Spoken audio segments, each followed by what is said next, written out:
हूं नीलू और इस वक्त लखीमपुर हिंसा से जुड़ी बड़ी खबर आ रही है। आशीष मिश्रा के पुलिस रिमांड पर सुनवाई रुक गई है। तकनीकी दिक्कतों के चलते ये सुनवाई रुकी है। अब 3 बजे एक बार फिर से वर्चुअली सुनवाई होगी। अभी 14 दिन की न्यायिक हिरासत में है आशीष मिश्रा। तो बड़ी खबर आ रही है, आशीष मिश्रा को लेकर सुनवाई चल रही थी, लेकिन अब यह बताया जा रहा है कि सुनवाई रुकी है। तकनीकी दिक्कतों के चलते सुनवाई को रोकना पड़ा है। अब 3 बजे एक बार फिर से वर्चुअली सुनवाई होगी। अभी 14 दिन की न्यायिक हिरासत में आशीष है और अब पुलिस हिरासत में लेने के लिए सुनवाई चल रही थी, जिसमें तकनीकी कुछ दिक्कत आई है।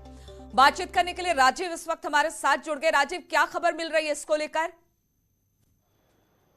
देखिए, लखीमपुर कांड के मुख्य आरोपी आशीष मिश्रा की पीसीआर अर्जी पर अभी सुनवाई होनी थी, लेकिन कुछ तकनीकी खामियों के कारण ये रुकी थी। हालांकि फिर से अंदर से सूचना आ रही है कि जो सीजीएम है वो कोर्ट में दोबारा पहुंच चुके हैं और अब से कुछ ही मिनटों में ये सुनवाई शुरू होगी। इस दौरान जो एसआईटी की तरफ से एडी अभियोजन प्रयागराज जोन राजेश श्रीवास्तव को भी बुलाया गया है, ताकि जोरदार पैरवी करके आशीष मिश्रा की जो पुलिस कस्टडी रिमांड है उसे हासिल किया जा सके और जो इस दौरान तमाम साक्ष्य मजबूत हैं उनको रखकर अदालत से पुलिस कस्टडी रिमांड हासिल की जा सके। इस समय अजीत हमारे साथ मौजूद हैं।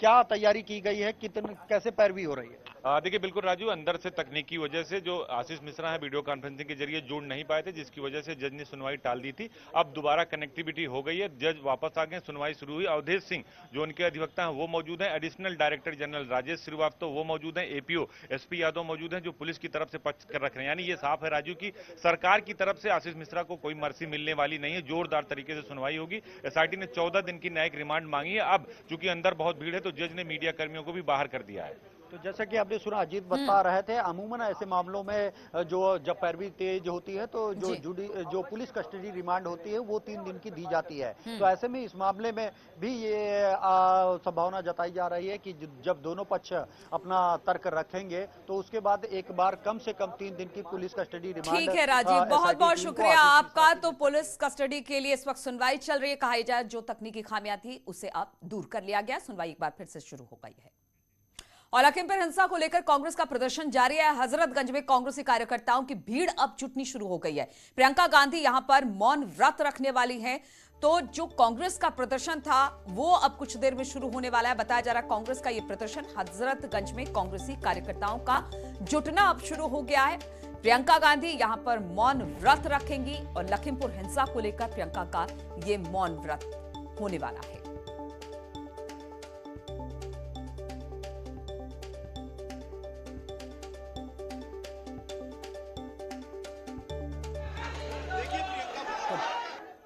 तो प्रियंका गांधी मौन व्रत रखने वाली हैं। लखीमपुर हिंसा को लेकर प्रियंका का ये मौन व्रत होगा। हजरतगंज चौराहे के आसपास ये मौन व्रत रखने का कार्यक्रम है। इसलिए अब धीरे धीरे कांग्रेसी कार्यकर्ता भी जो धरना स्थल है वहां पर पहुंचने शुरू हो गए हैं और बस प्रियंका का इंतजार किया जा रहा है।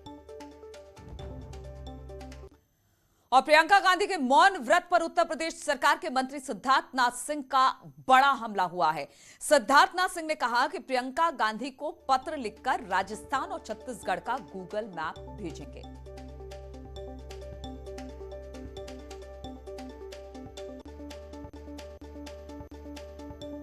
मेरे नहीं समझ आता कि किस बात का ये प्रदर्शन कर रहे हैं कांग्रेस के लोग या अन्य विपक्षी। कानून, हमने पहले भी कहा था, कानून अपनी तरीके से काम करेगा, कानून आपके दबाव में नहीं काम करेगा। सरकार जो है वो कानून को पूरी इजाज़त देती है, न उनके हाथ बांधती है कि आपको रोका जाएगा या ट्विस्ट किया जाएगा। और आप एक के बाद एक देख रहे हैं कि कानूनी तरीके से वहाँ पर कार्रवाई हो रही है लखीमपुर में। अब विषय रहा वो मौन व्रत रखें या प्रदर्शन करें, वो उनका लोकतांत्रिक अधिकार है। ऐसे भी कांग्रेस के अंदर एक प्रचलन रहा है, हमारे प्रधानमंत्री उनके थे, 10 साल उन्होंने भी मौन रखा था। शायद आप भी मौन रखेंगे तो प्रधानमंत्री का सपना देख सकते हैं। लेकिन जो इनको करना चाहिए भाई बहन को, वो विषय ये है कि इनको गूगल मैप भिजवा रहे हैं हम लोग। एक का रास्ता जाएगा राजस्थान, जहां पे लिंचिंग हुई दलित की और आज तक नहीं गए, और दूसरा जाएगा छत्तीसगढ़ कि अपने मुख्यमंत्री से पूछेंगे कि किसानों को हत्या क्यों करी गई है वहां पर। तो अभी तक आप वहां पे क्यों नहीं मौन व्रत रखे हुए हैं?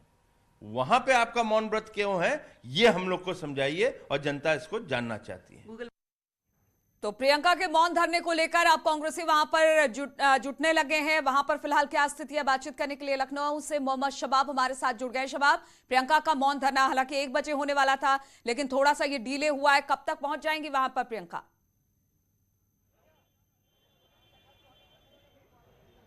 थोड़ा सा नहीं, बहुत डिले हुआ है। लगभग 1-1.5 घंटे का वक्त बीत चुका है और प्रियंका गांधी अब तक कार्यक्रम स्थल पर नहीं पहुंची हैं। मेरे कैमरामैन आपको दिखाएंगे कि सभी कांग्रेसी यहां पर उनका इंतजार कर रहे हैं। अब इंतजार जो है वो प्रियंका गांधी के ही यहां पर पहुंचने का है और मौन धरने को लेकर के जो कांग्रेस के यूपी की बड़ी लीडरशिप है वो आप देख सकते हैं। प्रदेश अध्यक्ष अजय कुमार लल्लू से लेकर के तमाम जो दूसरे नेता हैं वो गांधी जी की प्रतिमा के नीचे यहां पर पहुंच गए हैं। मौन व्रत को लेकर के 4 बजे तक का समय दिया गया था कि 1 बजे से 4 बजे तक प्रियंका गांधी मौन व्रत पर बैठेंगी, लेकिन 2:30 बज चुके हैं। फिलहाल प्रियंका गांधी अभी अपने कॉल हाउस पर ही हैं और कहा यह जा रहा है कि अब से थोड़ी देर के बाद प्रियंका गांधी यहां पर पहुंचेंगी और जो मौन व्रत है उसको शुरू करेंगी। और जिस तरीके से कांग्रेस ने इस पूरे मसले को लेकर के और टेनी की जो केंद्रीय गृह राज्य मंत्री हैं उनकी बर्खास्तगी को लेकर के जो अपना मोर्चा खोला हुआ है उसमें कितना सरकार पर दबाव बना पाएंगी ये आने वाला समय बताएगा। लेकिन यूपी में सियासी जमीन को तलाशने में प्रियंका गांधी का ये एफर्ट निश्चित तौर पर काम आएगा। और हाल फिलहाल के दिनों में जिस तरह से लखीमपुर और तमाम दूसरे प्रकरण रहे हैं जिसमें कांग्रेस ने तेजी के साथ जो है वो राजनीतिक मामला जो है वो तेज किया है, वो सीधे तौर पर पॉलिटिकली फायदा भी कांग्रेस को पहुंचाएगा। लेकिन फायदा भी कांग्रेस को मिल रहा है, इसलिए कांग्रेस इस मुद्दे को छोड़ना नहीं चाहती है। बहुत बहुत शुक्रिया आपका शबाब हमारे साथ जुड़ने के लिए। और लखनऊ में सीएम योगी ने आज अंत्योदय कार्ड धारकों को आयुष्मान कार्ड का वितरण किया। इसके साथ ही सीएम ने कोविड प्रबंधन पर आईआईटी कानपुर के एक पुस्तक का विमोचन भी किया। मुख्यमंत्री ने कहा कि पहले उत्तर प्रदेश स्वास्थ्य के क्षेत्र में पिछड़ा था, लेकिन बीजेपी सरकार आने के बाद स्वास्थ्य के क्षेत्र में बड़े पैमाने पर काम हुआ। अब उत्तर प्रदेश में 49 जिलों में मेडिकल कॉलेज बने हैं। जहां पर नहीं है वहां भी सरकार और प्राइवेट सेक्टर मिलकर इस पर काम कर रही है।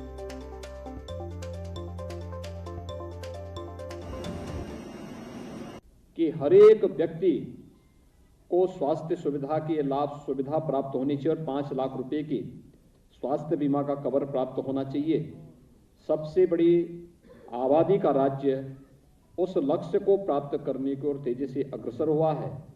मैं इस अवसर पर आज जब प्रदेश के अंदर 40 लाख से अधिक परिवारों को ये सुविधा उपलब्ध हो रही है, जिसमें 1 करोड़ से अधिक लोग लाभान्वित होंगे, इस अवसर पर यहाँ प्रदेश की राजधानी लखनऊ में और प्रदेश के विभिन्न जनपदों में विकासखंड स्तर पर जो समारोह आज आयोजित हो रहे हैं, वहां पर उपस्थित उन सभी नागरिकों को जो आज इस सुविधा से आच्छादित होंगे, उन सबको और जो आने वाले समय में भी होंगे, उन सभी को मैं इस अवसर पर हृदय से बधाई देता हूं। उन सबको प्रति अपनी शुभकामनाएं व्यक्त करता हूं। और खबर कानपुर से है। इन दिनों कानपुर जेल की बात की जाए तो तस्वीर बिल्कुल यहां पर बदली सी नजर आ रही है। अब कानपुर जेल में स्वास्थ्य सेवाओं को बेहतर कर दिया गया है। पूरी जेल में साफ सफाई के साथ साथ अस्पताल को भी पूरा हाईटेक बना दिया गया है। अब छोटे मोटे इलाज के लिए कैदियों को जिला अस्पताल नहीं भेजा जाता, जेल के अंदर ही कैदियों को बेहतर इलाज मिल जाता है। वहीं जो गंभीर मरीज होते हैं उनके लिए अभी तक यहाँ पर एक एम्बुलेंस मौजूद थी, मगर अब एक और एम्बुलेंस सामाजिक संगठन ने दी है। इसमें सारी व्यवस्थाएं मौजूद हैं और इस हाईटेक एम्बुलेंस के सहारे गंभीर मरीजों को लखनऊ पीजीआई तक लेकर जाया जाता है। जेल में इस वक्त करीब 2700 बंदी हैं।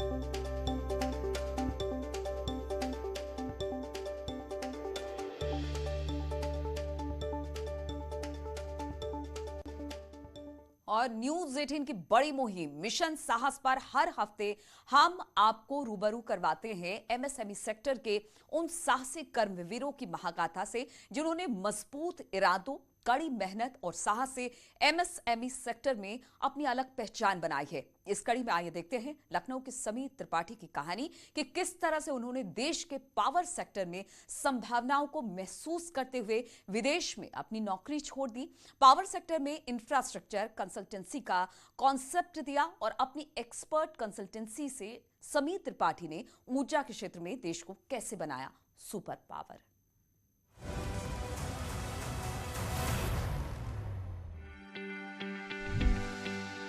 बेहद कामयाब एंटरप्रेन्योर समीर त्रिपाठी ने साहस से सफलता की नई परिभाषा रची है। उन्होंने देश के पावर सेक्टर में इंफ्रास्ट्रक्चर कंसल्टेंसी को अलग पहचान दिलाई है।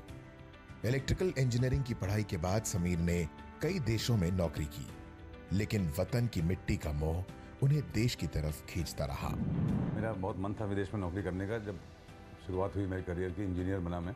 विदेश में 4-5 साल काम करने के बाद पारिवारिक जिम्मेदारियां ज़्यादा थीं, जिनकी वजह से मुझे लखनऊ आना पड़ा।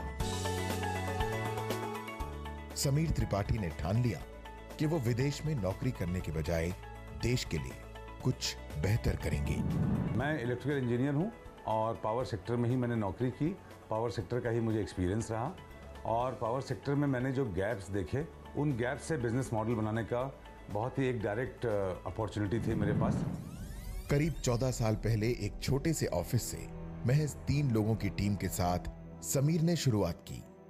उस दौर में पावर सेक्टर में कंसल्टेंट का कॉन्सेप्ट नया था, लेकिन समीर पॉजिटिव विजन के साथ आगे बढ़ते गए और आज उनकी कंपनी देश के कोने कोने में पहुंच बना चुकी है।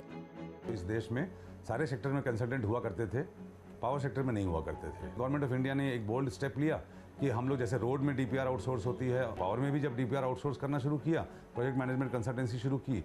इलेक्ट्रिकल इंजीनियर हूँ, यही एक्सपीरियंस था, तो इसी को लेकर मैंने बिजनेस शुरू किया।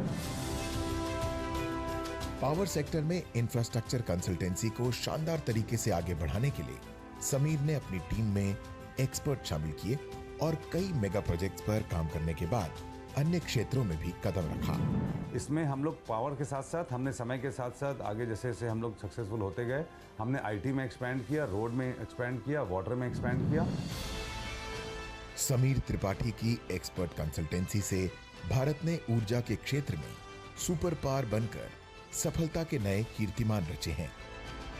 सफल कारोबारी होने के साथ समीर एक कुशल टीम लीडर भी हैं। मेधज की और मेरी सबसे ज़्यादा तारीफ एक बात के लिए होती है कि हम हर महीने सैलरी देते हैं और कोरोना काल में किसी का भी 1 रुपया सैलरी नहीं कटी, ना एक भी दिन डिले हुआ। और मेरा एक वचन अपने आप को है और मेधज कंपनी को कि मैं जब तक जीवित रहूंगा मेधज में सैलरी नहीं कटने दूंगा और न किसी के साथ फाइनेंशियल इनजस्टिस में होने दूंगा। असाधारण प्रतिभा और बुलंद हौसलों के दम पर उपलब्धियों के शिखर पर खड़े समीर त्रिपाठी की कहानी संघर्ष की आंच में तपकर सोना बनने की गाथा है, जो हम सबको आगे बढ़ने की प्रेरणा देती है।